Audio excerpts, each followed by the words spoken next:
घोटी में national public school में सकाफती रंगा-रंगी programme को ठाहियो वियो जंहिंमें शागिर्दनि ऐं शागिर्दियाणियुनि तरफ़ां मुख़्तलिफ़ टेबलोस पेश करे सिंध जी सकाफ़त के भरपूर भेटा पेश कई वई।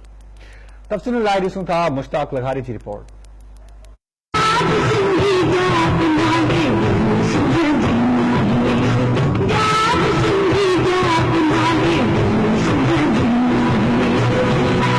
आवाज़ टीवी, मेरान टीवी ऐं धरती टीवी तरफ़ां 1 डिसंबर खां 7 डिसंबर ताईं ऐलाननि सकाफ़ती हफ़्ते जूं तक़रीबूं जारी आहिनि। शहरनि, स्कूलनि ऐं ॻोठनि में मच कचहरियूं, सकाफ़ती प्रोग्राम ऐं सूफ़ी महफ़िलूं जारी आहिनि। उन सिलसिले में घोटकी शहर में नेशनल पब्लिक स्कूल में रंगारंगी सकाफ़ती प्रोग्राम मुनक़िद कयो वियो।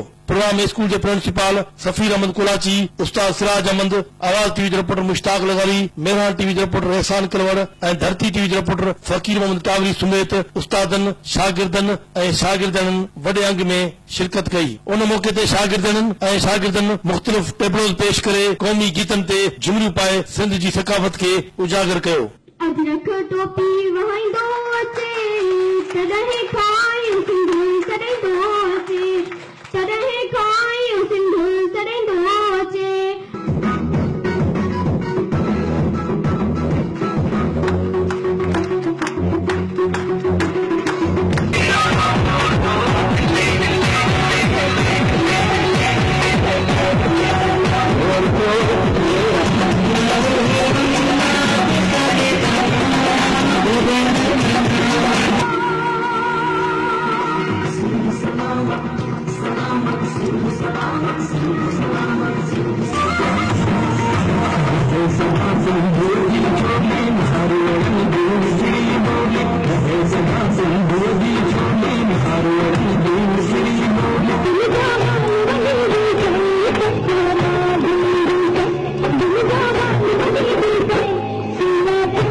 उन मौके ते उस्तादनि, शागिर्दनि ऐं शागिर्दियुनि आवाज़ न्यूज़ सां ॻाल्हाईंदे चयो त आवाज़ टीवी खे जस हुजे चाहे सकाफ़ती हफ़्तो मल्हाए सिंध जी सकाफ़त खे उजागर कयो आहे।